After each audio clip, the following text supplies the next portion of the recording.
The broadcast is now starting. All attendees are in listen-only mode. Good morning, everyone. This is Vanish from WSI ALM, and I'm joined by my partner in crime, Armando Les. Yes, good morning, everyone. Excited to be here. September 30th, another month, calendar month gone by. The year seems to be going so fast. So this will be the last LaunchPad for this month, September. Great. So as you can pretty much gather from our voices, we've had a pretty busy week. We were at the convention, had the opportunity to meet with a lot of you. It was a great convention. Even from the feedback that we're getting from the ICs, it was a very high caliber convention with a lot of good speakers and a lot of good material over there. And of course, we got to interact with a lot of you. A lot of sleepless nights we can blame on some people that are actually logged on in this webinar today. So thanks for that. We got a rough week ahead of us, but hey, we'll try and do the best that we can.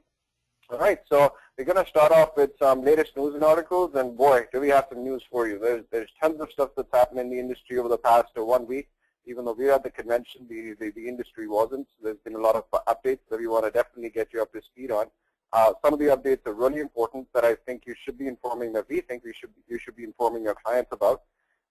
Armando's got a really nice case study lined up. It's a web development project that we worked on, so Armando's going to be talking about that. We have a special slide on our convention feedback, so we wanted to give you some thoughts on the convention, as well as some of the feedback that we received, as well as some WSI ALM-centric stuff, some key takeaways from the convention that we wanted to share with you. And then, of course, we'll have our Q&A session towards the end of the webinar. All right, so let's dive right in. So last week, Google rolled out Panda 4.1. It wasn't much of an update, but there was definitely a significant update, and Google's termed that as Panda 4.1. If you might remember, Google Panda is all about de-indexing or penalizing sites with thin content. So this time around, this was launched last Thursday, and the industry came to know about it by a Google Plus profile post that one of the employees on Google put it out. And Google's gone after, again, sites that have thin content, and according to some feedback, some preliminary feedback that we're getting in the industry, the biggest winners or losers, there's some trends that are coming out. So the biggest losers are some of the gaming-oriented websites, lyrics-oriented websites, some medical content websites.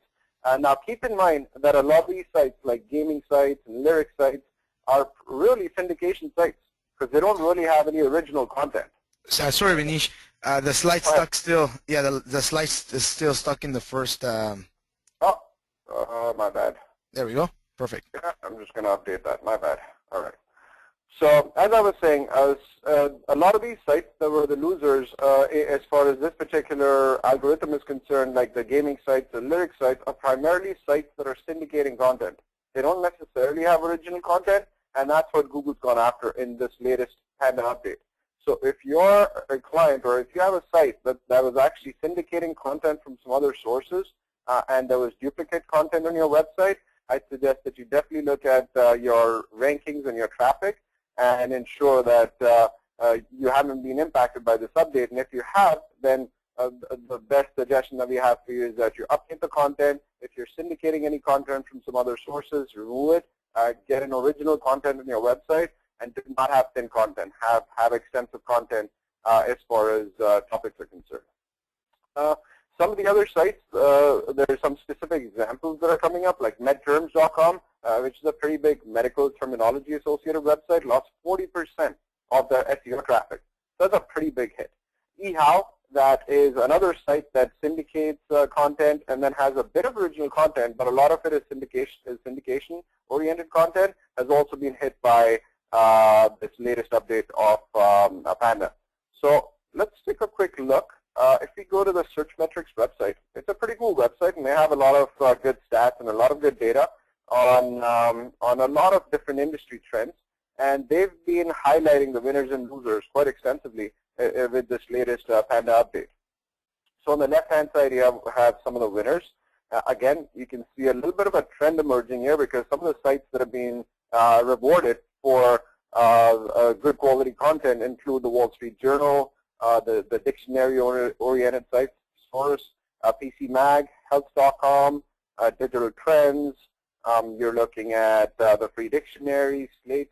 So these are all sites that are producing good quality content. I mean, I'm not sure how many of you subscribe to the newsletter for PC Mag. Again, a very content-rich, high-end, good quality content that has now been recognized and rewarded by Google in this latest update. And then if we move on our focus to the right-hand side, you're seeing some of the losers, some of the sites that have actually been impacted negatively with this latest update. And you can see there's sites like How Stuff Works, Answers.com, Hub Pages. Now, a little bit of a discussion on Hub Pages, because a lot of the loss in traffic is not necessarily due to the Panda 4.1 update. Hub Pages was recently involved in some sort of acquisition, so they're in the midst of transferring over domain names and stuff. So that potentially could have caused this loss of traffic. But the fact of the matter is they've seen their traffic go down. Foursquare, another notable website that lost traffic. Oprah, eHow, they lost traffic as well. So again, this latest update's really gone after sites that were syndicating content from other sources, from other sites, did not necessarily have a lot of original content, and had thin pages that did not have a lot of content in them. Again, the takeaways from here are to analyze your client's traffic, see if it's been impacted or not. The update happened last Thursday, and they've been rolling it out fairly gradually, very slowly across the board, across the network. And this data is just the latest data that's coming out based on what's happening in the industry. Or we keep you posted on this. All right. So there was a really interesting article on Search Engine Land about Google's Pigeon update. And the reason why we decided to focus on this article is because it deals with real estate SEO. And I know that is a hot topic and a pretty hot industry for a lot of the ICs that we work with. The ICs have either stayed away from real estate just because it's such a competitive vertical, or they do have real estate clients that they're trying to work with, either on the PPC or the SEO space. So we thought we'd showcase this article because it really highlights an actual case study for that happened in the real estate industry once Google's Pigeon update took place for one of the clients. So this is the actual source of the article, Search Engine Man, and it starts off by the author talking about how he found out about the Pigeon update. He saw this tweet by Brian Mayo that talked about the map pack all of a sudden missing for real estate searches. So if you typed in any sort of like, localized real estate searches, New York real estate, Connecticut real estate, going into counties and typing in specific city names with real estate, homes for sale, related keywords, the map pack, the local pack was missing. It wasn't even showing up. So Brian Mayo was one of the earliest guys to kind of identify this, put this tweet out. That's how the author found out about this update. And then he started checking out one of his clients in the real estate industry. And he saw something interesting. So what he saw was that right about the time that the Pigeon update took place, his organic traffic actually went up. So he wanted to, like, historically, this was a high season, right? This was around August or so, like around early August, and that's a fairly busy season for the realtors. So he wanted to kind of attribute that bump in traffic to the fact that it was a busy season for the industry overall. He did some more research, looked at his Google Webmaster Tools data, and what he saw again was that the data that the analytics was showing was very consistent with what Google Webmaster Tools was putting out there, which was again an increase in traffic. So he's checking data from a few different sources, and he saw that his traffic was going up. He also looked at the organic traffic quite extensively, and he saw that there was definitely the traffic that was going up. Now, as you can see over here, the traffic's gone down from the 8th of August, and he explained that because the real estate agency had so much traffic and so many inquiries that hit their website at this time, and you see this peak in analytics, that they had to actually pull some pages, some contact-oriented pages off the website because they couldn't handle this whole swarm of leads that were coming in, and they couldn't even handle the volume. So that's what attributed to this loss in traffic by the author, right? So he finishes off by giving some very key insights on the Pigeon update. He talks about the fact that even though the map listings were definitely impacted as far as the overall update was concerned, you would have seen an increase in organic traffic. And the reason is that a lot of the clients that got impacted or their positions disappeared from your map listings, their organic placements for these keywords in Google actually got better. And what happened was that when you have a map listing disappear, now all of a sudden the top 10 listings in Google in the actual search results pages go up in prominence because you don't have the user scanning the first part of the page that's associated with the map listings. So now they're looking at the organic listings more in detail, and they were seeing that their own real estate agency sites were ranking high in the organic listings, and that was what was causing this increase in traffic. So the local search strategy that this author is right now hypothesizing, because it's not a fact, but hypothetically they're saying that based on the data and the initial trends, what they saw was that even though rankings were lost for some of the head terms, like let's say if you're going after a keyword that's more sort of like a broad-based keyword, like homes for sale, condos for sale, et cetera, cottages for sale. So your main head terms fell off, because if you remember when we talked about the Pigeon update, it really benefited some of the directory websites like Yelp, Yellow Pages, et cetera, right? So the head terms are definitely benefiting some of the larger directory-oriented websites. They're the ones that are ranking higher. But if you look at your long-tail terms, that's where the local businesses, the small and mid-sized businesses, have really benefited, and that's where Google's kind of evening the scale of things for small to mid-sized businesses so as to compete with some of these larger, bigger directories. So the strategy, according to the author, is to go after your long tail more when you're going after specific industry verticals like real estate for local SEO. Go after the long tail keywords as opposed to some of the head terms, because the larger directory sites are being given an advantage as far as your head terms are concerned. So that's the overall take from this particular piece that the author talks about, and he has a supporting case study. It finishes off by saying that focusing on the long tail, that's really Google's way of kind of evening out the competition for the whole local side of things. Interesting article. I just kind of touch base on this, but they're definitely worth a good read because they do go into detail in terms of what else you can potentially be doing as far as local SEO is concerned. Great, moving on. So one of the big news to come out this week was the Yahoo Directory, and I'm pretty sure everybody on this call that's logged on is quite familiar with what the Yahoo Directory is. So the Yahoo Directory essentially is a resource. It's one of the oldest resources on the internet where you could essentially list your site. They have a nice classification. This is, I think, a screenshot from one of the early days on how the Yahoo Directory was created and set up. As you can see, they have all these different classifications, these categories. I think the screenshot is taken from like the early, probably around 2000, 2001 or so, if not earlier. And you see you have that very redundant sort of like an ad icon over there that you can click on and then start adding your website. It's gotten a lot better, a lot more sophisticated over the years. So Yahoo mentioned that this is not their core business anymore, so they're basically going to be retiring the directory. And a lot of people are not very happy with the way that this whole Yahoo directory was retired, because all that was really put out there was just a couple of lines on this directory and not really doing justice to the importance that this directory had in making Yahoo what it was back in the day.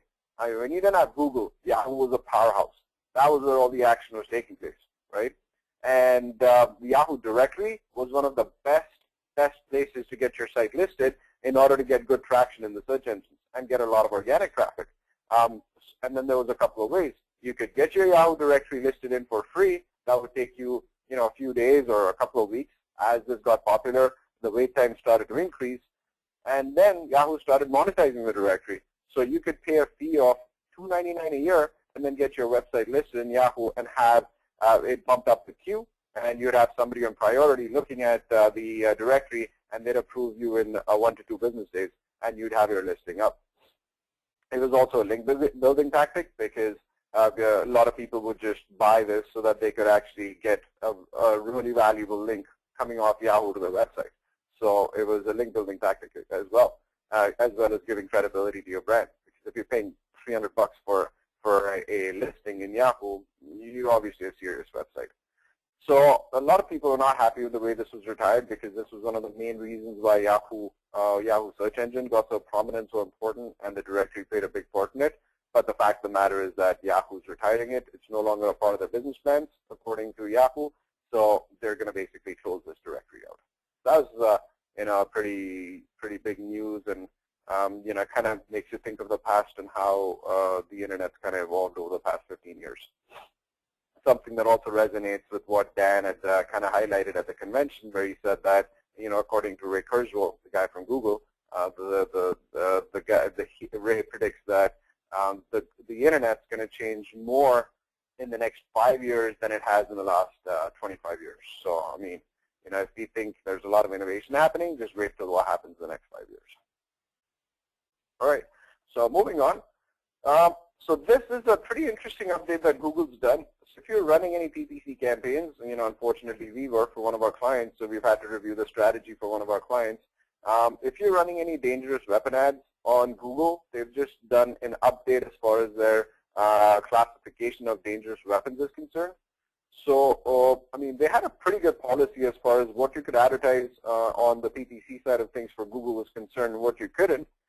So you couldn't advertise for things like guns, weapons, firearms, et cetera, but they were pretty flexible when it came to accessories. For example, like, the example that we've given you over here is gun scopes. So that's an accessory for your weapon. So you could advertise in gun scopes, and you'd see that there's PLAs, product listing ads, that are showing up in the screenshot over here for gun scopes. So you could definitely advertise on, gun scopes, on knives, and different variations of knives, and any other dangerous weapons. So there was a lot of flexibility, and the whole policy was a little loose. So Google's updated this policy that impacted, I believe, a few different campaigns across the board. And one of our clients is in the hunting industry, and we were advertising a lot and bidding for a lot of the accessory related items for the hunting industry. And so, of course, we got a rude awakening when they changed the policy. Our ads were disapproved. So that we had to go on, get on the phone with Google, get a clarification of what happened here and what's the work around it.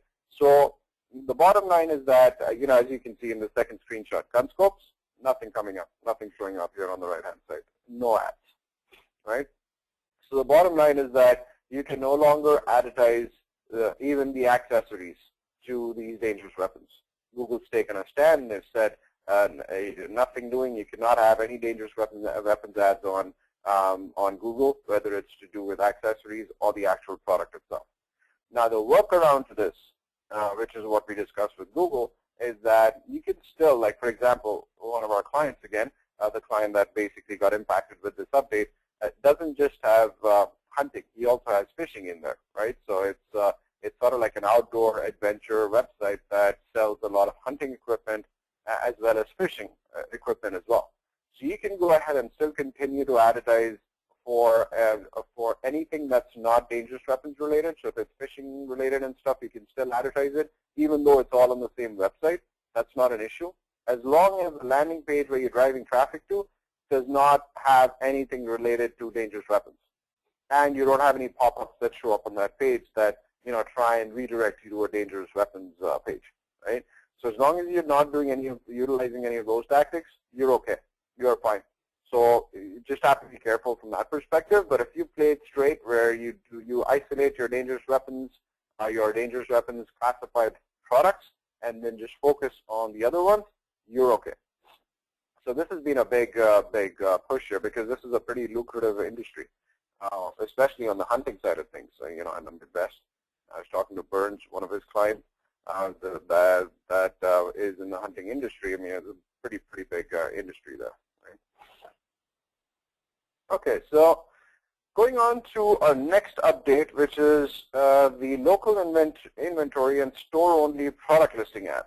Okay, so about a year or so back, Google introduced a pilot where you could run a local inventory and a store-only product listing ads, and this was more benefiting of the mobile users. So basically what would happen is that if you were searching for a particular product, right, in this example you can see there's the Argos or the LCD TV that's being searched for, right? And when you were looking at the like a local search on your mobile device, then they introduced something called local inventory ads, where if depending on your proximity to the user, you could then showcase your inventory to the user, and then they could actually see this product and how far that location is from where they are. And you could advertise on these. These are all PPC ads, right? They'd introduced this as a pilot. And the other thing that they'd introduced was store only. So they could actually even show you that this product is in stock, it's in this store, and then give you the address and location of that store, right? So these were like two tests that they were doing so as to impact and make the product listing ads and PPC even more razor sharp focus for the local user. And apparently they've had a lot of success with this because they've taken this out of beta and they're rolling this all across not just the US, but they're also including UK, France, Germany, Japan, and Australia in the local inventory and store-only PLAs now. So that's a pretty big move that they've done, and you know, perfect timing because it's coming right before the holiday season. So they obviously are in this for the money. You know, they're not all honorable about this, but but it's a great feature for, again, any of the ICs that are logged on that have clients for who the Christmas season, Black Friday, Cyber Monday means a lot. So this is something that you definitely want to look into for your clients. And the way that you get access to local inventory ads and the opportunities associated with the store-only and local inventory ads is by filling out this form. So if you're currently living in the US, UK, France, Germany, Japan, or Australia, here's the form that you fill out. So you got to fill out your merchant name, your website, your merchant center account ID, AdWords ID, my business email, physical stores, average number of SKUs, etc., etc. And then once you get accepted, what they do is that they'll actually give you a specialized area within your Google Merchant Center in terms of PPC, and that's where you can basically add in your inventory. So they give you an option to add in your inventory, and that's where you can basically upload the feed, and then your feed's going to start getting displayed in the PPC ads. So something to definitely consider, as I mentioned, if you have clients that are in sync with what this particular opportunity offers. All right, so the other big news that we wanted to highlight in this webinar was Google targeting sites that were the private blog networks. There's a history, to give you a bit of a background, there's a whole hidden industry when it comes to SEO, because, you know, there's white hat, then there's gray hat, and then there's black hat, right? White hat's all about doing SEO properly in accordance with Google's rules and regulations, so you don't get into any sort of trouble. Gray hat is an industry where you're kind of doing things, you sort of know that they're wrong, but you're kind of taking an approach where you're trying to legitimize the way that you're doing SEO and trying to play by Google's rules. Okay? Private block networks, I would say, is sort of like a gray hat tactic. And then there's all-out blatant black hat. Black hats like cloaking and redirects, you know, where you're just doing blatant black hat. You know that your site's going to get banned. You don't care because you make enough money in 3 or 4 months with that site, and then you just start all over again. Okay? That's black hat, blatant abuse of Google's rules and the systems that Google set up. So I would probably classify the whole aspect of utilizing private blogging networks to rank as a sort of a gray hat tactic. And what this whole industry does is that you can contact companies that are going to basically set up private blogs for you, okay, and your clients. So they'll actually set up blogs all across the internet on different topics and different subjects, and it's a pretty sophisticated industry where they can do this really, really well. And then what they do is they'll start basically giving you link packs from these blogs that they set up exclusively to your client that you want to rank for a particular keyword. All right, and because of the fact that you have all these sites linking back to your client, it ranks high. And now this industry has gotten so sophisticated to the extent where all these blogging networks can also be controlled through like a sort of a login console, a login panel. You log in the head of a button, actually change the anchor text on all the blogs and everything. It's all interconnected, right? So a lot of people are complaining because this whole usage of private blogging networks is just messing up a lot of industries, and these sites were ranking high. So Google's now decided to aggressively start taking action against some of these private blogging networks. You know, just one example that comes to mind, I get an email every single day from this network, you know, keep your friends close and your enemies closer, right? The old adage. This company is called SEO Nitro. They do a lot of this stuff. And I'm sure some of you are aware of this company, SEO Nitro, on this call. And they're a pretty famous private blogging network. So Google went after sites like SEO Nitro quite aggressively. Obviously, if you get in touch with them, they'll try and deny it, saying that, no, well, we've had a bit of an impact, but overall we're okay. That's obviously because they're adjusting as Google's kind of catching on to them, right? But basically, Google's gone after private blogging networks, and if you were using that for your link building activity, then you would have received some manual updates like this, or messages like this in your Google Webmaster Tools console, warning you that your site's being penalized because of thin content. And that's the problem with these private blogging networks. They just set up a couple of blog posts, they don't really maintain them, and they give a link back to your website. So that's the penalty that's been associated with utilizing private blogging networks. So again, just be careful. It's a gray hat tactic. You're starting to get in trouble. Better not to use it.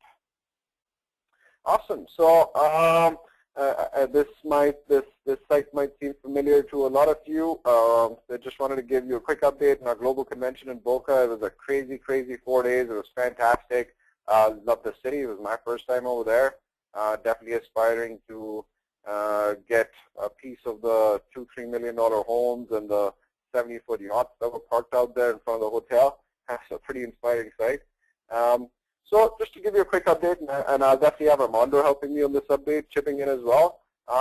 In terms of adaptive SEO, we had a great panelist session. We were one of the panelists, so we had a good discussion on adaptive SEO. We also had an insider's luncheon on adaptive SEO. There's obviously a lot of work to be done, but the good thing is that the consortium is definitely in sync with the activities that we need to focus on, and we have our task cut out essentially for the next 3 or 4 months to get our ducks in a row and just really iron out all the different processes associated with adaptive SEO. That was a pretty good session that we had over there. HubSpot, we wanted to give everybody an update. WSI ALM is going ahead with the partner certification, which is associated with that $2,000 fee. So we've already started working on the certification. Hopefully, I would say in a couple of weeks, we have the certification all lined up. We'll be rolling out packages for the ICs that can be utilized for the IC site, so that we can start utilizing HubSpot for your own WSI website and start doing inbound marketing for yourselves as well as for your clients. So that's going to be all rolled out very shortly, so we're definitely working towards that. There's a lot of discounts that are being offered right now for new projects. If you have any new projects coming in, I believe the discounts are eligible till the 15th of October, so I suggest you get in touch with Armando or Amalia. Armando can be accessed at armando@wsilm.com. Amalia can be reached out at Amalia, A-M-A-L-I-A, Amalia@wsilm.com. So please give them a shout, give them a call. They'll update you on some of these offers that we have for new projects. A lot of pre-sale support. You know, again, just get in touch with Armando or Amalia for any sort of pre-sale support that you need. There's complimentary homepage mock-ups that we're giving out in order to assist you with bringing in the sale. So once again, do reach out to Armando and Amalia. And I want to kind of finish off the update from my side. I'm sure Armando's got something to add on. But we are pretty excited about this convention, especially for the awards and the gala in the SEO category, because out of the 5 nominations that were there in the SEO category, we had 2 nominations. So 2 of our ICs that we're working with very closely on a few projects, Nancy Winkler and Lori, were nominated for the awards, and Lori actually ended up winning the award for one of the clients that we've done a bit of consulting work for, and we got a shout out from Lori at the convention right on stage. So thank you, Lori. Thanks for that. Definitely appreciate it. Which was, you know, very exciting for us to be you know, acknowledged for the efforts that we put in, and we want to make it 5 out of 5 next year. So all the projects that we're working on, we're going to go aggressive. We want to deliver good results. and we want to make sure that 5 out of 5 nominations in the SEO category next year are all WSI LM projects, which would be fantastic. Once again, thanks for all the support that you've given us and for the ICs that actually came out there and got to spend a little bit of time with. Armando, not sure if you want to add something else? No, definitely a great convention. I think that I saw some very positive feedback from the ICs in regards to the way adaptive SEO as a methodology and is headed, and it looks like obviously this year there was a bit more concrete more concrete legs to the whole methodology. And definitely if you have any questions or you have any specific clients that you would like to consider adaptive SEO, feel free to touch base with myself or Amalia, who's already working with some ICs as well. And with that note, our goal is to provide you and to help you within the pre-sales support, because a lot of ICs are still, they may still have some questions in regards to how adaptive SEO works. We do encourage you to, even though you may not feel that that all of your clients may move to an adaptive SEO strategy within the next 6 or 12 months, we do encourage that you complete the certification, because at least it's going to help you understand more about it, and anything that you need from a pre-training or from a training perspective. We have a webinar, we have a video. That's also a good promo. I know that we're going to be able to package it very soon. Hopefully we'll have that over to the team in the next week, letting everybody know that this video that we have on adaptive SEO is something that you can actually brand yourself, certain aspects of it. We'll have more news by the next week's webinar. HubSpot certification, another one. It's great. We're kind of we're proud, I guess, because at the same time we are leading the pack with other suppliers, and we are on board with this certification. Although there's a little bit of items to iron out from our end as a supplier, we will be certified and basically be very active with those ICs that want to pursue enterprise clients or bigger clients. Definitely, we will put together an email with the different discounts for the new projects that are coming in through the door, and that should be going out this week as well. There is that complimentary homepage mockup for new web projects. So if you have a client that that this mockup may be maybe a tool to close the sale, let us know, and we'll definitely do a mockup that you can show it with your proposal to any of the of your prospects. Definitely also, like Vinish said, we're excited that even though Nancy didn't win the SEO award, she did have a bigger, kind of a bigger award in the industry, which is the WMA award with one of her sites. So it's good that even though it wasn't a project that we worked with her, it's definitely good that the ICs are being recognized in the industry, and happy from our end to be associated with such ICs, because we also learn from you. It's not just us developing things, but your feedback is very important, and we've definitely 2 thumbs up to Nancy for her project. Definitely Lori too as well, where she put a lot of efforts into this specific case study or this client, Roseville Auto Mall, and there were some glitches during the process, and she was able to identify them, and we kind of did work with her and continue to work with her on this project, but we were very happy with that. And I will tell you, like Vinish mentioned, next year we'll definitely try to, with time, try to connect with you to make sure that at least you submit 1 to 2 of your SEO projects, so you can get also considered as an award. And that's very important too, because I know that in speaking with Nancy, she was going to use her award as a key selling point, in the testimonial to get more business. So it is something, the badge, the win does help you in creating more validation or credibility with your clients. Definitely happy with that support happy for the ICs who won, and it was also great catching up with everybody, putting a face to the voice, and look forward to next year's, and let's keep on rock and rolling. Terrific, Armando. I just wanted to add in some feedback that we got in the LaunchPad webinar series. We're getting a lot of positive across the board, a lot of positive feedback in the webinar series, and we want to try and make it even more robust. We are going to be adding in a guest speaker panel section in our LaunchPad webinars, where we'll be inviting subject matter experts on a monthly basis to address different topics. We have a couple of really powerful speakers lined up.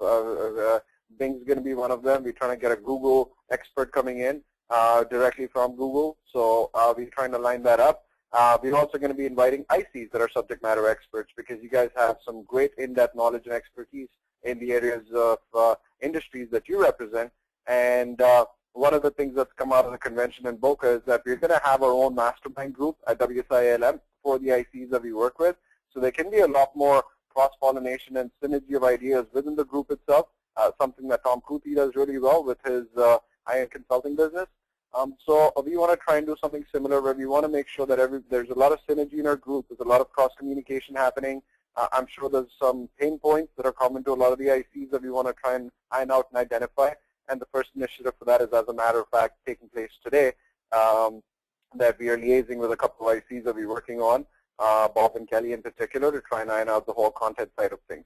So we want to try and have more synergy together, plus try and make the LaunchPad webinars a lot more meaningful than what they already are. So again, very excited with the way things turned out at the convention this year. We look forward to our convention next year. So I think Armando's up with the next slide, which is this website redesign that he has. So over to you, Armando.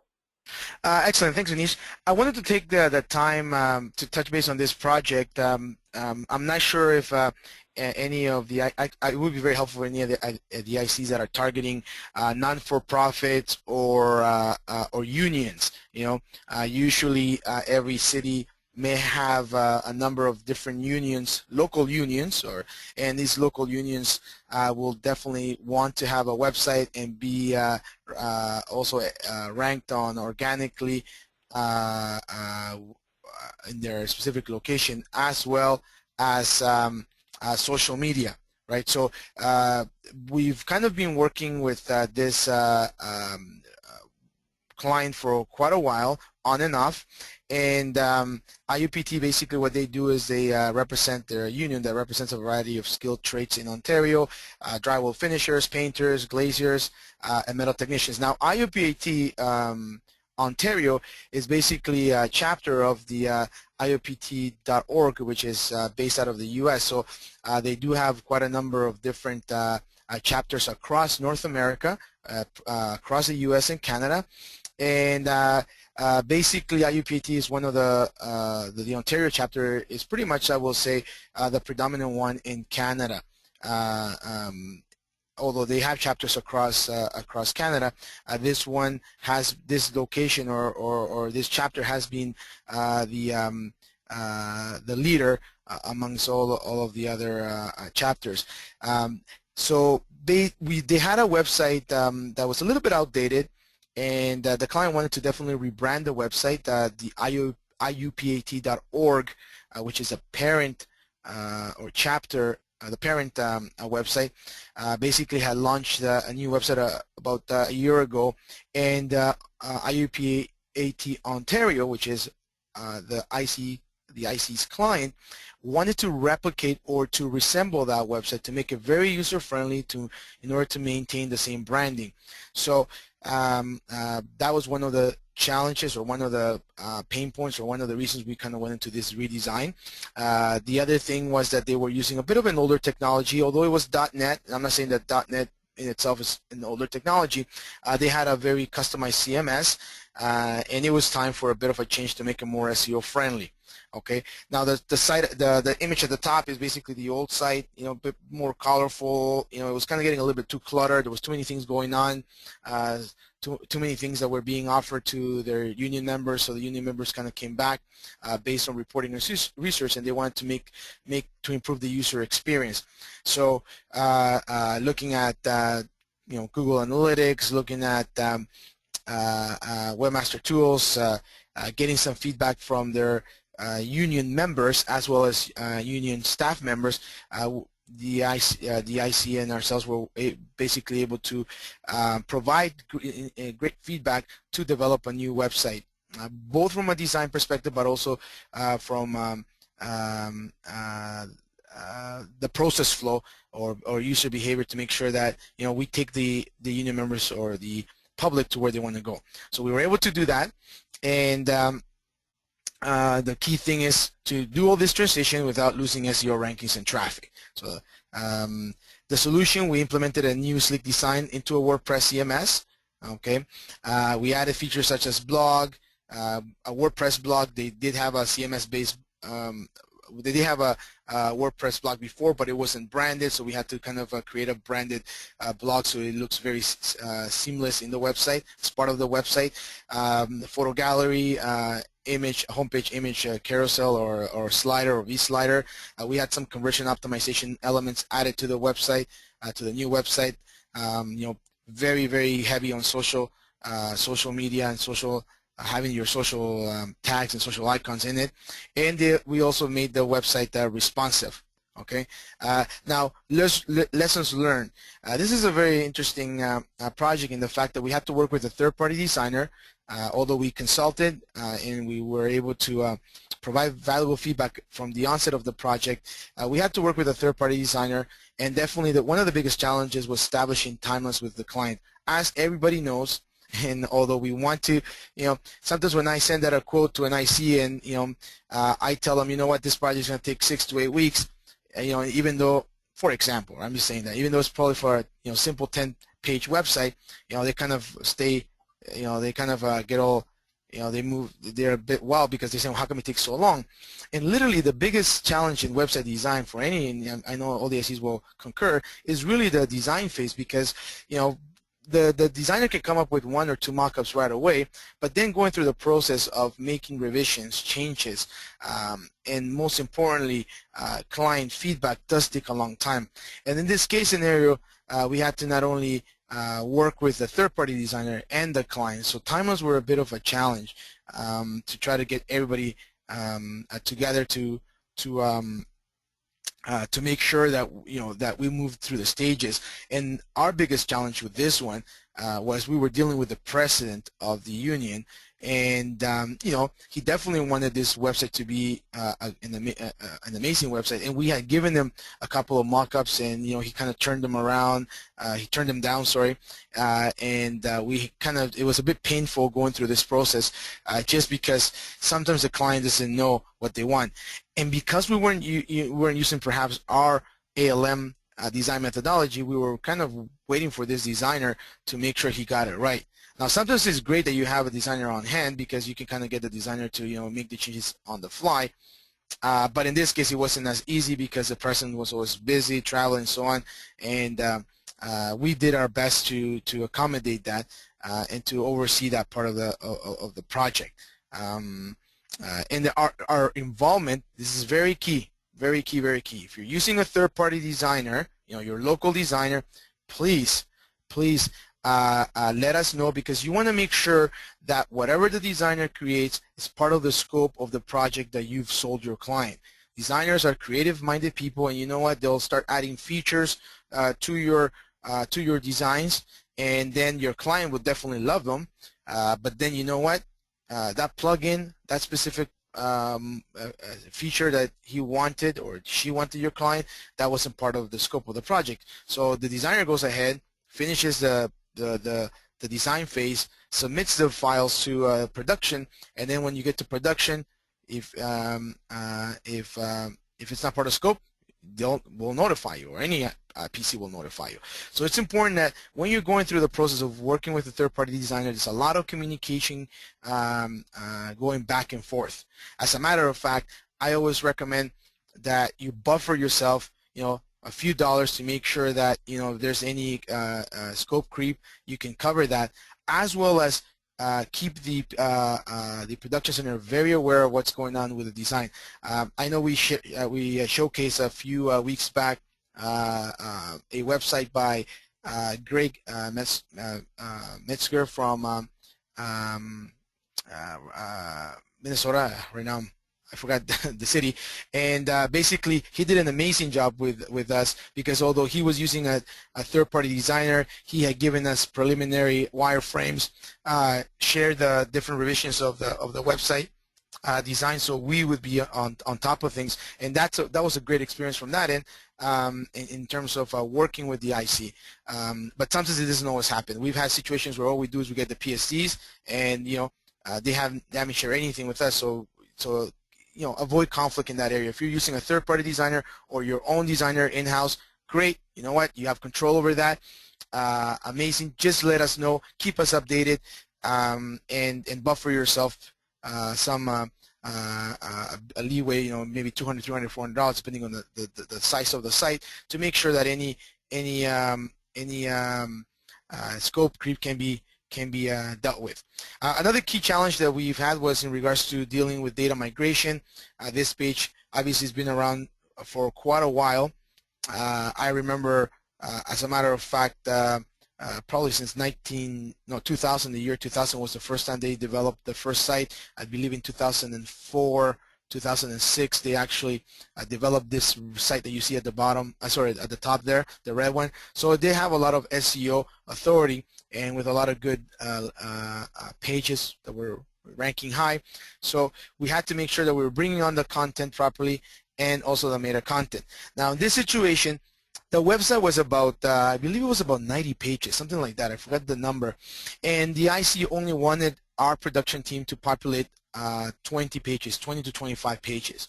Okay, so because we were already on a tight schedule with the third-party designer and the client, as soon as they gave the sign-off, that the PSD files, the design files were ready, they wanted the website to be ready in 4 weeks. It's not going to happen, because now that you've eaten up all the time, we can't have production suffer.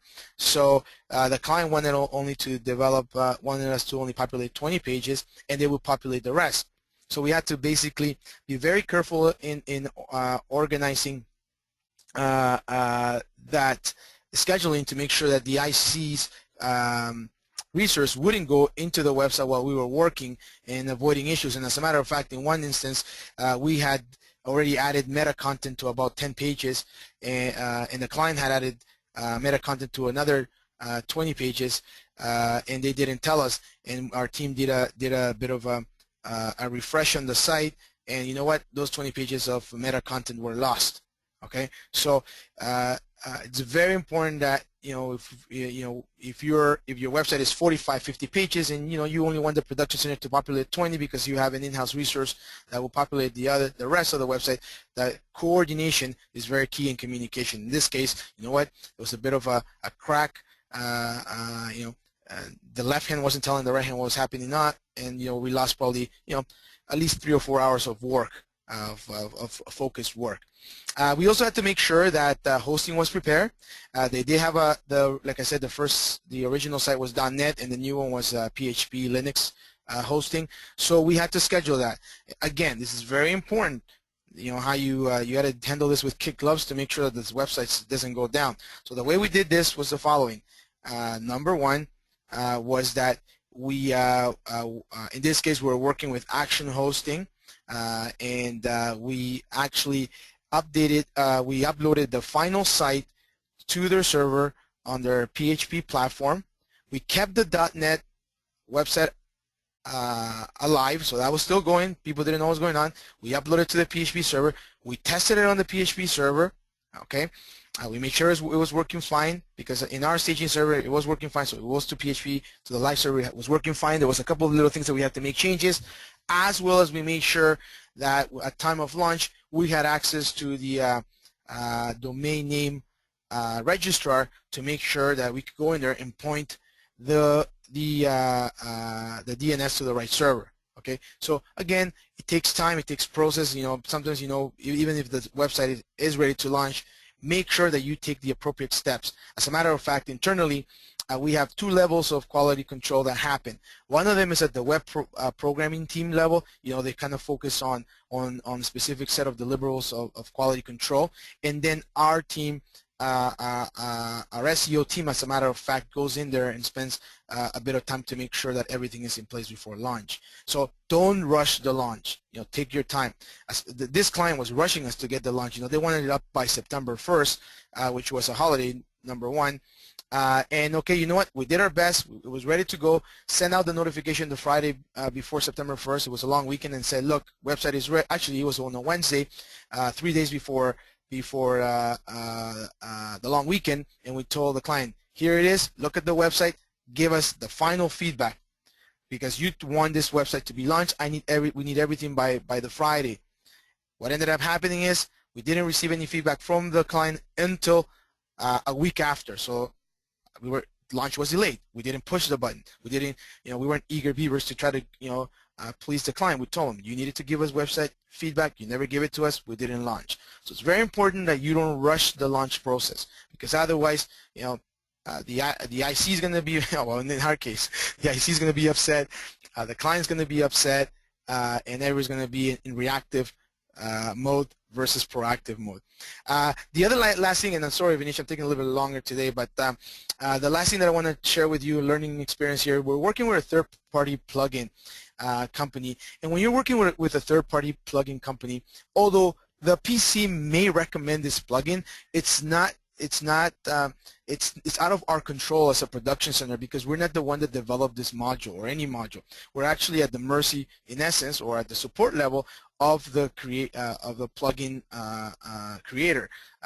Even though they may be in the WordPress community, and they may get some great positive feedback, I'll tell you, we've found some of them that haven't been so well. We've had issues with also with DNN, with .NET Nuke extension and Joomla providers that are paid providers, that it doesn't always work. So it's very important that while you're doing your due diligence, the client may tell you, oh yeah, I want a photo gallery. Okay, but what does that photo gallery look like? Oh yeah, be very specific about it, and make sure that you work with the production center to find the right plugin that will provide you with the right support. They may want a V slider or a carousel image slider on the home page. Okay, what are the details that they want? You want to get as many details as possible, and you want to find the correct one as well. And that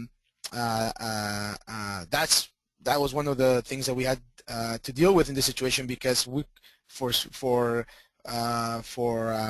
about 1 week we couldn't get a hold of the company. Now, if you want to share the website, Vinish, just quickly, IUPAT.on.ca. We're still kind of putting in one of the plugins, which is a gallery, because of this delay, but the client was okay on launching anyhow. But be very careful of the plugins that you use. If it's for WordPress or any modules on .NET Nuke, just make sure that you read the reviews, make sure that they provide the right support. As you can see, as you come in, there's not a lot of text, but what you want is you want people to go into these funnels. If I want to know about the trades, or I want to become a member or start a career or career change, all these areas have been created. No more than 3 clicks, and the website still has to get a bit of population, more content populated over time. But you know what?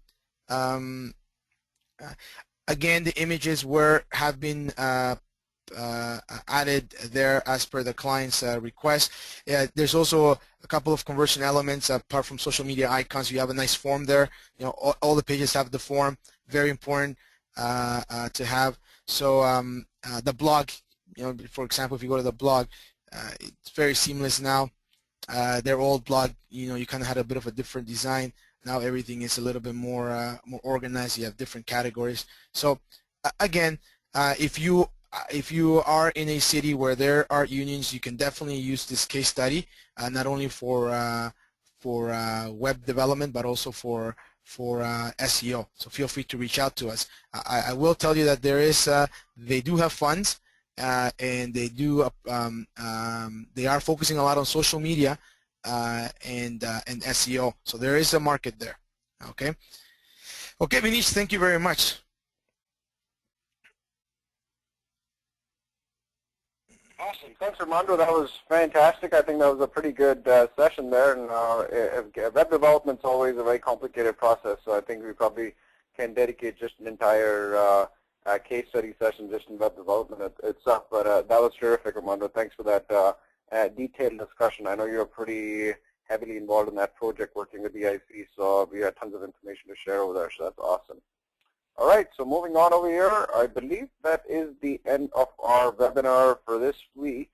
Let's just make sure, yep, everything's covered out, so let's just go into our questions. Okay, let's see what questions we have here. We don't have a lot of questions, so we just have one question from Mark. Is DNN and Joomla the same? No, Mark, they're different technologies. So Joomla is a PHP-based technology in terms of language, and then .NET Nuke is DNN in terms of technology. So it is different. DNN is really good for high-end websites when you're trying to tackle sites that are like university, government-related, because it does have additional layers of security. There's a lot more features and plugins that are associated with these larger sites where they need a lot of applications to work together. So DNN is definitely a preferred solution over there. Joomla had an interesting discussion with a few ICs. Stay away from it. Very unstable right now with all the different versions that are coming out. So do not engage in any Joomla projects, which is what our recommendation is right now. Try and stick with WordPress as far as projects go. And Joomla is really unstable right now, and it's a nightmare working on Joomla projects right now. All right, I think that's pretty much the question that we had. Great. Well, thanks, everyone. This is a great session, and hope everybody has a terrific week. I'm sure a lot of ICs have a lot of stuff to catch up on this week, but we definitely look forward to seeing you next week. Thanks, everyone. Take care.